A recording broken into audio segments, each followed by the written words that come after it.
और ये जो बदलाव की कहानी है, यही हमारी प्रगति की निशानी रही है। पहली स्कीम्स कागज़ पर बनती थी। मैं एक लंबे समय तक एमएलए भी रहा हूँ, मुझे मालूम है ज़मीन पर कैसे काम होता था। कागज़ पर स्कीम बनती थी, कागज़ पर ही इम्प्लीमेंट हो जाती थी और कागज़ पर ही उद्घाटन हो जाता था। आज डिक्लेरेशन से लेकर इम्प्लीमेंटेशन तक everything is being monitored in letter and spirit. नीचे तक उसकी मॉनिटरिंग हो रही है और उसको आगे बढ़ाने का प्रयास किया जा रहा है। अभी जो इकॉनमी की चर्चा हम करते हैं, तो आपके ध्यान में आया होगा कि कोरोना की मार के पश्चात और यूक्रेन की लड़ाई के पश्चात भी इंटरनेशनल मॉनेटरी फंड ने, हमारे आईएमएफ ने गरीबी की रेखा को भारत में 22% से रिड्यूस करके 10% पर लाके खड़ा कर दिया है। दैट मीन्स 12% लोग बीपीएल के दायरे से निकल करके, गरीबी की रेखा से निकल करके आगे आए। उसी तरीके का दूसरा प्रोजेक्शन रहा कि जहां अति गरीब की संख्या 1% थी, वो भी रिड्यूस होकर के 0.8% आ गई है और उसको भी स्टेबल रखा है। ये सारी कोरोना की लड़ाई में, कोरोना के आपदा में और इसके साथ साथ बाकी सारी चीज़ों में। अगर हम फॉरेन एक्सचेंज के रिजर्व्स की बात करें तो वो डबल हो गई है। और मैं आंकड़ों में आपको रख रहा हूँ, सिर्फ कोशिश कर रहा हूँ कि एक गो थ्रू हो जाए, सो दैट आपकी मेमोरी लेन में भी वो रिफ्रेश हो जाए। For that only I am just trying to put the picture in front of you. $300 billion US dollars से बढ़ करके $600 बिलियन हमारा फॉरेन एक्सचेंज रिजर्व हो गया है, जस्ट डबल्ड।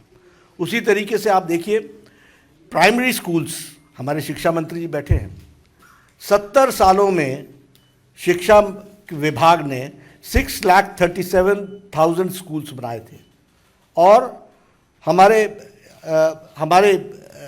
इस 8 सालों में 6.53 लाख हमारे प्राइमरी स्कूल्स बने हैं। इसलिए यूनिवर्सल एजुकेशन की दृष्टि से जहां हम आगे बढ़े हैं, वहीं पर पर्सन की प्रॉफिट, वो भी इनकम भी डबल हुई है। 2014 में हमारी per year income average was 79,000, today it is 1,50,000। और ये मैं आपके सामने आंकड़ों के साथ रख रहा हूं इसलिए कि आपको स्टैटिस्टिकली समझ में आए कि what difference Modi government has made. उसी तरीके से अगर हम देखें प्रोडक्शन इन फूड ग्रेन्स, तो ये 255 मिलियन टन्स से बढ़ करके 316.06 मिलियन टन्स हो गया है। अगर हम एक्सपोर्ट्स की बात करें तो अभी जो ये लास्ट फिस्कल ईयर गया, इसमें $418 बिलियन का एक्सपोर्ट हुआ। यानी now India has become a major exporter country। $418 billion का हमारे यहाँ वो हुआ है। IMF का जो ग्रोथ रेट प्रोजेक्शन है, वो जहाँ अमेरिका का 4.4 है, तो इंडिया का 8.2% है। तो ये भी हमको ध्यान में रखना चाहिए कि ग्रोथ रेट का प्रोजेक्शन हमारा कैसा है। एग्रीकल्चर में हमने जो प्रोडक्शन है एक्सपोर्ट्स में, जो हम एक्सपोर्ट्स में वो 23% का इंक्रीज़ है। और एग्रीकल्चर बजट 23,000 करोड़ का होता था, आज 1,23,000 करोड़ प्लस है, यानी 10 टाइम्स से ज़्यादा उसकी इंक्रीज़ हुई है। वह भी हमको ध्यान में रखना चाहिए। उसी तरीके से जो हमारा ग्रॉस डोमेस्टिक प्रोडक्ट है, वह भी डबल हुआ है। 112.33 लाख करोड़ था इन 2014, now it is 232 lakh crore. ये हमारा ग्रॉस डोमेस्टिक प्रोडक्ट भी बढ़ा है। फॉरेन इन्वेस्टमेंट में हम $500 बिलियन यानी 500 बिलियन US की इन्वेस्टमेंट हुई है हमारे यहाँ फॉरेन इन्वेस्टमेंट इंडिया में, और दिस इज़ 65% इंक्रीज। ये 65% की उछाल है, 65% इसमें बढ़ा है। GST कलेक्शन 1,67,000 लास्ट क्वार्टर में गया है और यह भी अपने आप में रिकॉर्ड कलेक्शन है, वह भी हमको ध्यान में रखना चाहिए।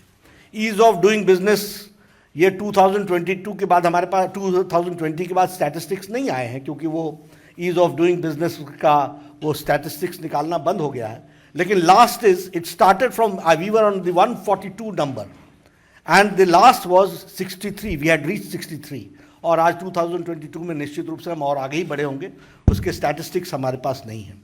उसी तरीके से हमारी $3 ट्रिलियन की यूएस डॉलर्स की इकॉनमी हमारी बनी है और टारगेट इज $5 ट्रिलियन इकॉनमी हमको बनानी है। तो उस ओर हम प्रगति के साथ आगे बढ़ रहे हैं। कभी हम लोगों ने नहीं सोचा था कि गांधी के नाम पर कांग्रेस के लोग 70 साल राज करके खादी के नाम पर राज करेंगे और खादी का वो बुरा हाल 70 साल में करेंगे। आपको जान करके खुशी होगी कि इस साल का टर्नओवर 1,15,000 करोड़ है और फास्टेस्ट मूविंग कंज्यूमर गुड बन गया है हमारा खादी। ये हमको समझना चाहिए कि आज खादी को कितना वो दिया गया है। हमारी गवर्नमेंट की स्कीम्स का 100% गवर्नमेंट असिस्टेंस जो है उसको देने का प्रयास किया गया है। गरीब Kalyan Anna Yojana, this has been appreciated world over. It has been appreciated by IMF, it has been appreciated by World Health Organization, it has been appreciated by UN General Assembly. Everybody has appreciated it. क्यों? क्योंकि corona के दौरान health issues के साथ साथ economic issues को किसी ने भी रिजॉल्व किया तो उसमें भारत नंबर 1 पर खड़ा है। 80 करोड़ की जनता को 5 किलो गेहूं देना, 5 किलो चावल देना, 1 किलो दाल देना, 2 साल से इस काम को चलाए रखना, ये अति गरीबी की रेखा को 0.1% से भी जो 0.8% पे ले जाने में ये बहुत लाभकारी रहा है। इसको भी हमको ध्यान रखना चाहिए। किसान सम्मान निधि हमारे